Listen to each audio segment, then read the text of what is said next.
Fala galera, tudo bem? Professor Rogério aqui com vocês, Pré-ENEM Digital Gold, porque você, nossos estudantes, valem ouro, tá? Hoje, falando com vocês aqui na nossa segunda aula de problemas ambientais. Falei na aula passada um pouquinho de vários aspectos em relação à poluição atmosférica, à poluição hídrica, que alteram a vida das pessoas e criam impactos que estão se agravando, né? Agora, nessa segunda aula, quero fazer o cumprimento de vocês para que vocês entendam outras práticas e outras situações ligadas ao tema. Tá? A primeira coisa que eu quero dizer para vocês é a ideia de preservação. Nós temos um conceito diferente de preservação e conservação. Certo? A ideia de preservação, ela parte de uma ideia principalmente que é preciso a gente proteger a natureza, mas de forma integral. Isso significa que o ecossistema ali, certo? A redução do bioma, aquela organização própria de vida de um determinado espaço, ela não pode sofrer nenhum tipo de interferência humana. Então significa que seria manter ali a natureza, certo? De forma intocada, buscar fazer com que ela seja, mantida, sem nenhum tipo de interesse que fosse econômico, sustentável, pesquisa científica. Então, quando a gente fala de uma área de preservação ambiental, nós estamos falando justamente de uma área que é totalmente protegida, para que se tenha um equilíbrio dentro daquela área da fauna e flora que existe ali e sem a presença do homem. Tá? Então, se lá no Enem de vocês caírem alguma coisa em relação à preservação, lembre-se que a ideia de preservação é muito mais ligado à proteção sem a ação antrópica. A ideia de conservação, aí nós estamos falando aqui de uma concepção diferente, tem a questão da ideia do uso racional dos recursos naturais. Quer dizer, se em preservação a ideia é não mexer, aqui eu penso do uso do homem dentro do espaço natural, mas porém com as suas limitações. Então, significa que a gente precisa explorar os recursos que tem dentro da área, mas com critérios, fazendo com que não haja uma exploração total das suas espécies, que esteja numa ideia da busca por espécies específicas, não retirando toda uma cobertura vegetal para tirar apenas algumas espécies específicas, com uma ideia de manejo, que é o uso sustentável da floresta, retirando apenas porções de árvores que possam ser comercializadas, esperando as árvores dentro do seu tempo de crescimento. Então, dentro da ideia de conservação, saiu a discussão do desenvolvimento sustentável, que pensa no pensamento, vem de um pensamento que é impossível a gente pedir a ação humana na natureza, e de verdade, de fato, ela é realmente impossível. A ação do homem sempre é muito capitalista, então, por mais que nós tenhamos muitas áreas verdes nesse país, o homem sempre quer fazer a exploração.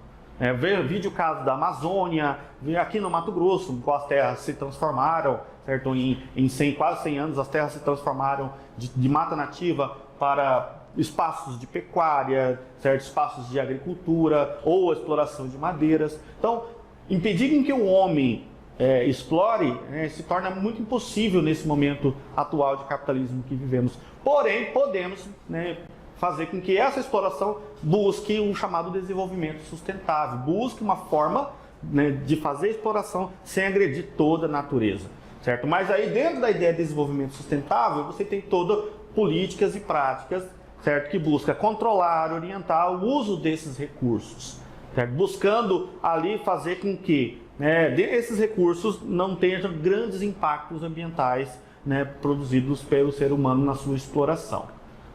E quando eu falo desse impacto ambiental, eu estou falando aqui de efeitos negativos, quais são os reflexos da ação do homem na natureza? Será que a entrada dele na natureza causa o quê? Quando você olha lá, por exemplo, você mora num condomínio, você mora num bairro, afastado, próximo do centro da cidade, ou mora num apartamento, numa construção verticalizada, você já parou para pensar o que era antes desse espaço que hoje está construído a sua residência? Qual que é a diferença que a gente teve? Então, o espaço, para poder você ter aquele espaço ali, você gerou impacto. Então, ali tinha uma cobertura vegetal, ali tinha uma fauna, ali tinha uma flora, tinha ali, certo, um microsistema de vida, que foi alterado justamente para a construção desse espaço, que é hoje a sua residência. E essa é a chamada ação antrópica. Quando eu falo antrópico, eu estou falando especificamente do homem, a ação do homem mediante a natureza. Aí você pode falar, professor, mas se não tivesse isso, o homem não construiria nada. E é verdade.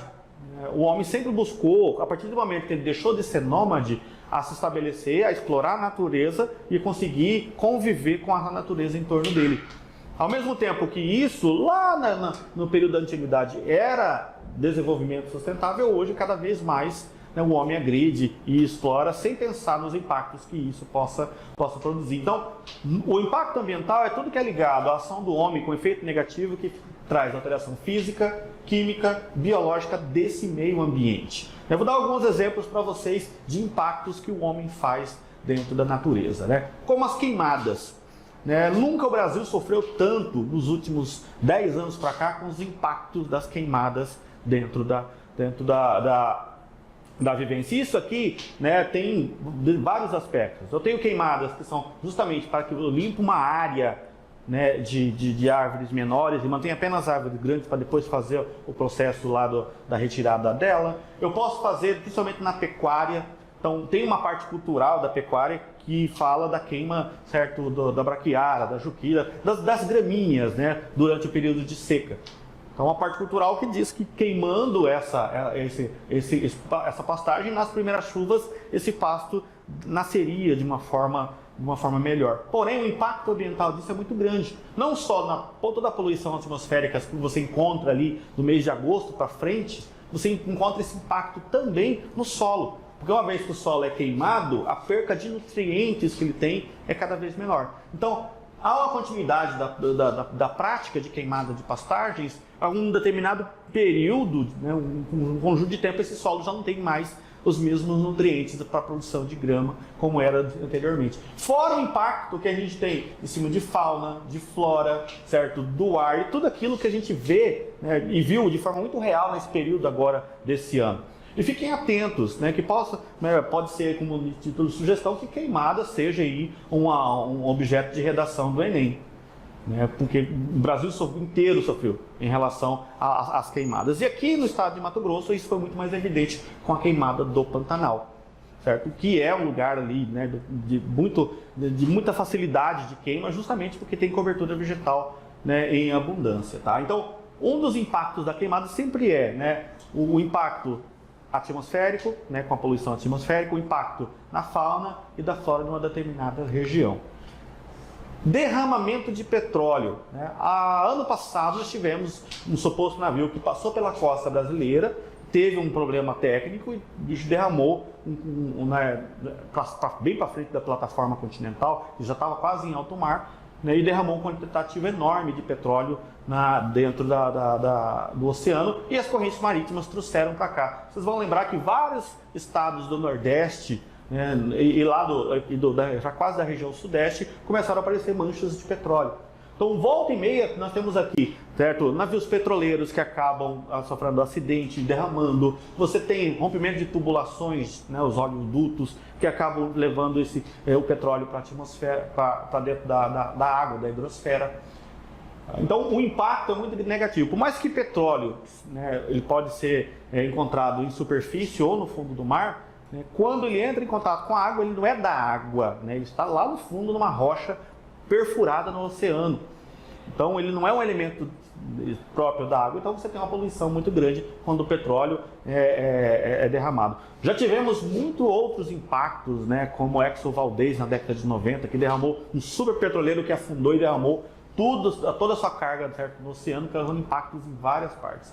Então, regiões costeiras, né, sofrem muito com o impacto do derramamento de petróleo. Aí você tem espécies de aves, de peixes, de mamíferos, né, como baleias, golfinhos, várias espécies costeiras que sofrem impacto com a chegada desse petróleo vindo pelas correntes marítimas.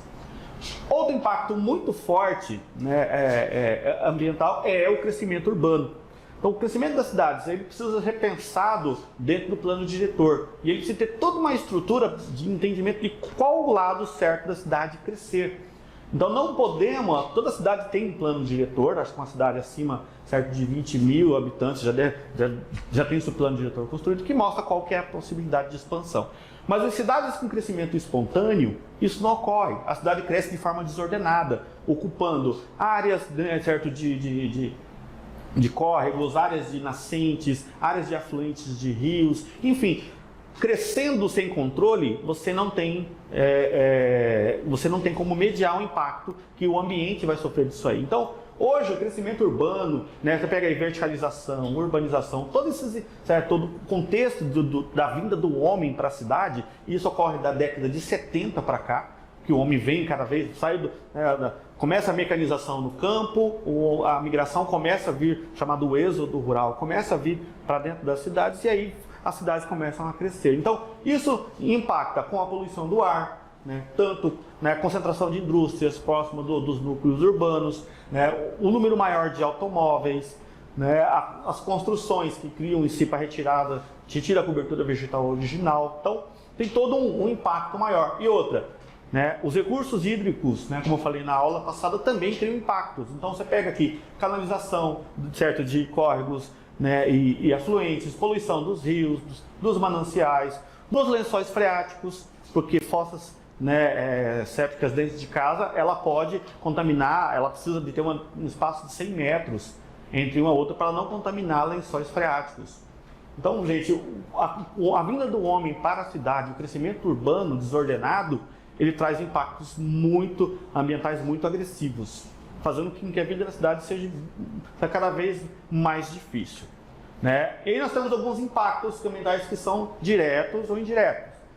Diretos, por exemplo, né, que dão aumento da poluição do ar devido à concentração de automóveis. Cada vez mais, né, a cidade ela precisa de ter um plano diretor justamente para pensar os seus modais. Ela vai ter metrô, ela vai ter trem, ela vai ter VLT, né, ela vai ter corredores largos de ônibus. Então, qual que é a mobilidade possível dentro da cidade? Então, a cidade, quanto mais possibilidades de modal a cidade oferece, menos poluição ela pode ter. O problema é que esses serviços urbanos, eles precisam ser prestados com qualidade. Então, transporte urbano, né, ou trem, ou metrô, ele precisa de ter uma qualidade para que as pessoas possam utilizá-los e deixar os seus carros em casa.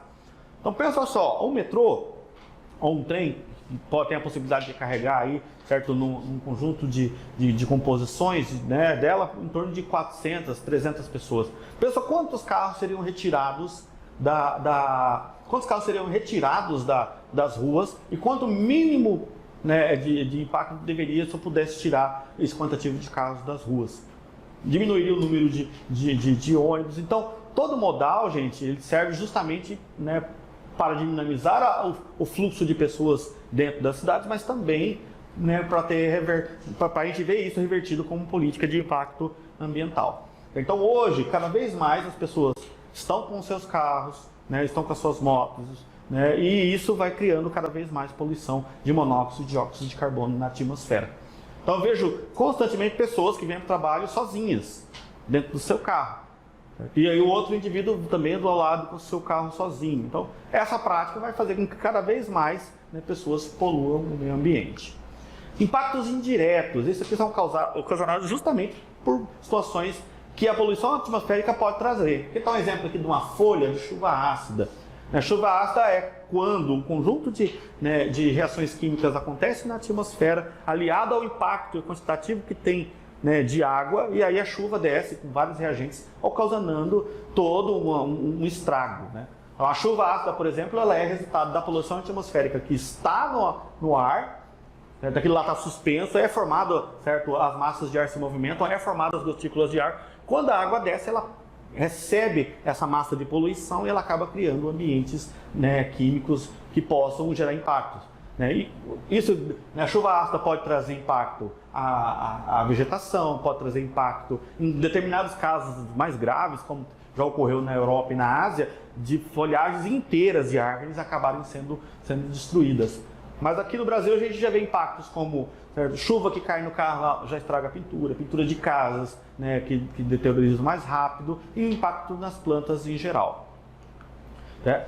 Outros impactos são os ambientais de curto prazo, né? Como por exemplo, de repente um rio ele teve uma diferença no seu pH, e aí a oxigenação também modificou, e ele tem uma mortandade de peixes.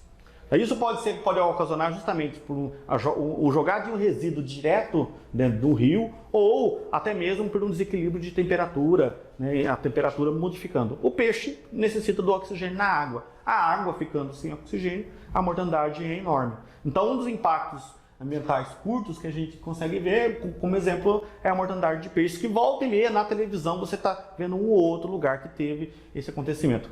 Às vezes uma espécie é jogada dentro do rio e essa espécie que não é daquele microsistema, daquele ecossistema, acaba, né, ocasionando uma mudança tanto no pH quanto no oxigênio da água.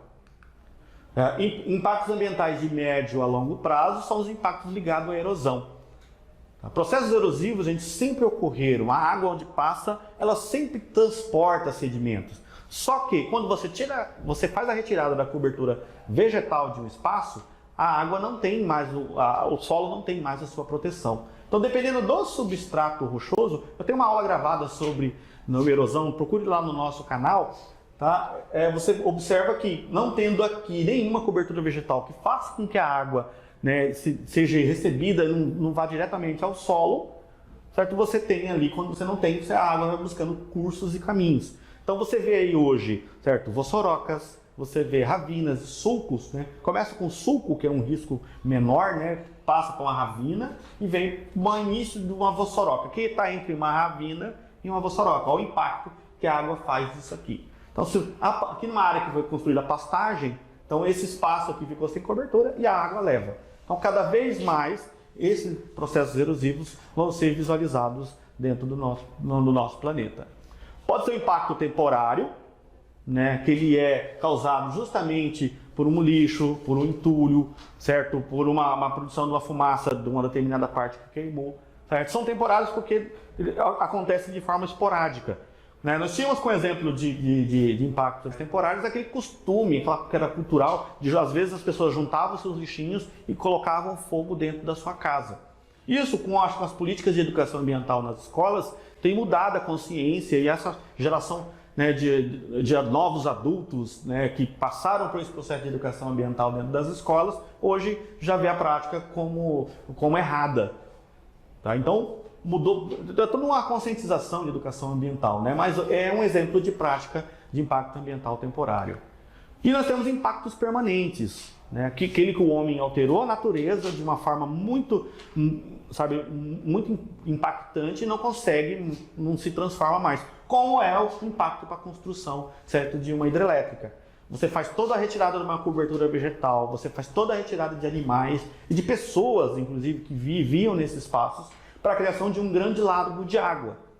Certo? Com o tempo, esse lago vai encher e você faz um processo de represa e aí tem toda a produção de energia elétrica. Então, por mais que, né, a usina hoje ela possa produzir energia limpa, né, porque é um uso hidráulico, mecânico, todo o impacto para a construção é às vezes imensurável. Se você pegar as grandes usinas hidrelétricas do Brasil, o Brasil tem aqui, né, tem duas, tem Tucuruí, tem Itaipu como uma das maiores usinas hidrelétricas do mundo. O impacto de criação delas, o impacto ambiental que foi realizado para criá-las foi sem tamanho. E aí vem a ideia, né, lógico, de desenvolvimento sustentável.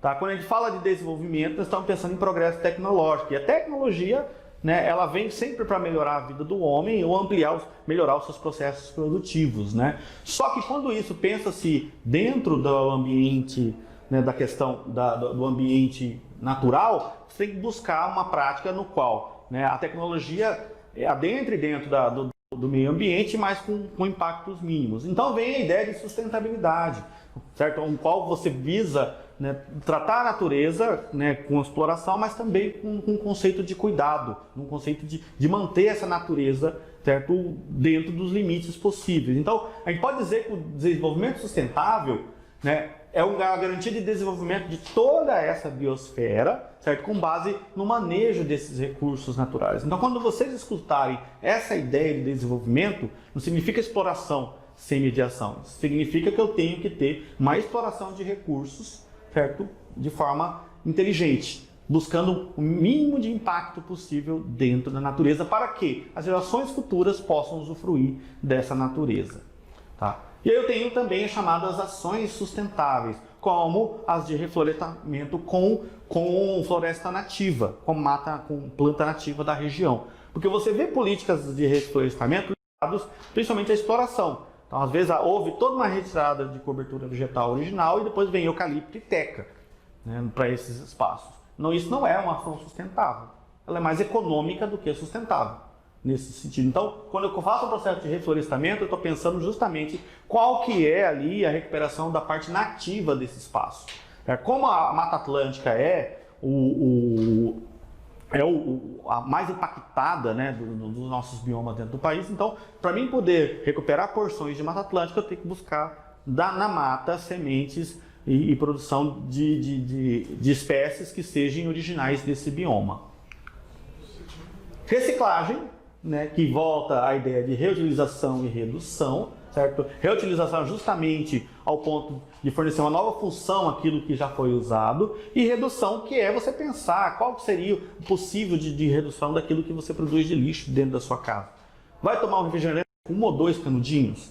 Porque 2 se 1 pode conseguir fazer o papel de 2. Então, toda a situação de uso de embalagens plásticas, descartáveis, enfim, toda uma reorganização que interligasse a ideia de diminuir o uso de produtos que possam gerar impactos na natureza. E aí, com a ideia de reutilização, redução, vem a ideia também da reciclagem, que é, né, acho que das práticas sustentáveis mais difundidas no mundo hoje, porque a coleta em si ela está longe de ser o ideal. A coleta seletiva, né, para produtos de reciclagem. Porém, a prática de reciclagem, eu acho que com anos de insistência, ela está começando a tomar um espaço diferente. E eu espero que nos próximos anos ela seja inserida, né, com um papel maior na sociedade, que é você simplesmente né, pegar aquilo que você está utilizando e retransformá-lo aqui na natureza, como latinha, como sacola plástica, como garrafa PET, e outras coisas do nosso dia a dia. Alumínio, papel, plástico, vidro.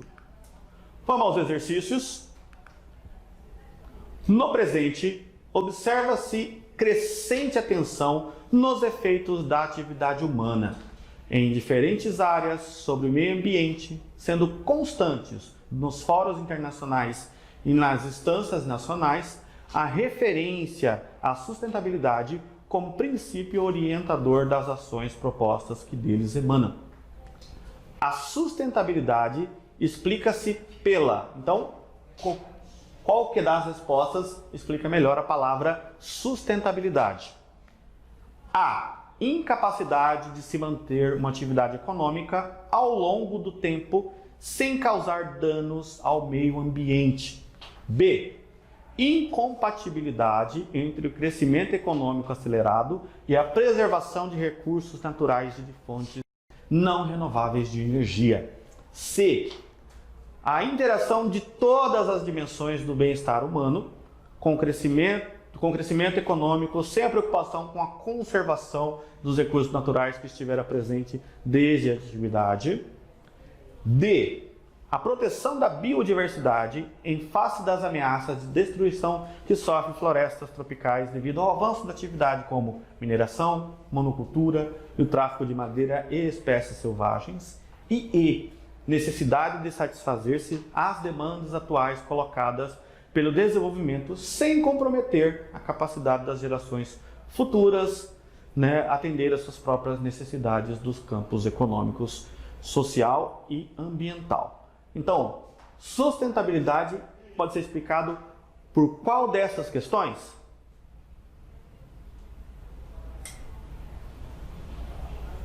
Pensaram aí?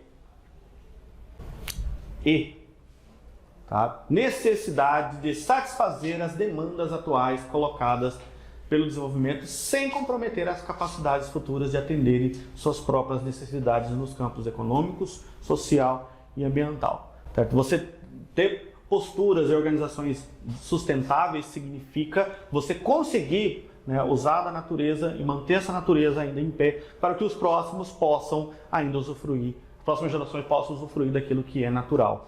O problema aqui é a conscientização do homem em relação àquilo que deve ser sustentável e ao capitalismo, certo, frenético, o capitalismo exacerbado, aquele capitalismo louco, que busca a todo custo explorar sem preocupação de manter.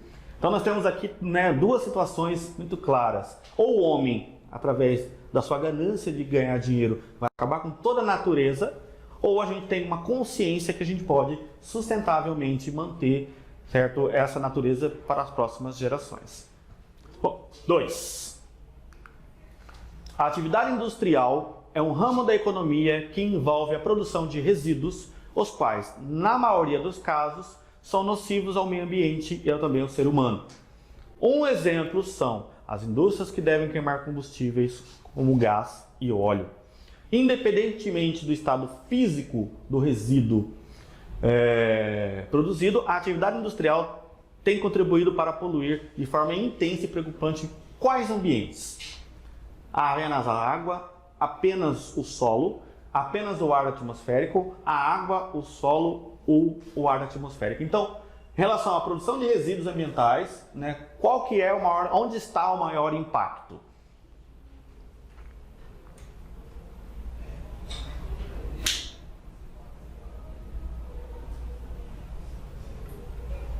Pensaram aí? Toda a produção industrial, gente, ela vai gerar impactos na água, pela produção enorme, dependendo do tipo da indústria, do uso dessa água, eu devolver essa água à natureza, ao solo, porque quando você impacta a água, você também pode estar impactando o solo com um jogar dos resíduos, ou exatamente, às vezes, o produto final do resíduo produzido, né, vai diretamente ao solo, ou e também ao ar, porque muitas das indústrias não possuem chaminés com filtros, e no jogar dos seus resíduos na atmosfera, isso vai direto, sem nenhuma limpeza do que é produzido. Então vai direto para a atmosfera, causando um impacto imenso na atmosfera. Tá bom, gente? Problemas ambientais apresentados em 2 aulas. Hoje nós falamos de preservação, conservação, temas, né, são bem relevantes ao Enem, e pode ser que não caia especificamente uma questão sobre preservação, conservação ou impactos ambientais, mas vai estar ali uma interligação, né, muito próxima a esse tema, tá bom, queridos? Abraço, bons estudos e até a próxima.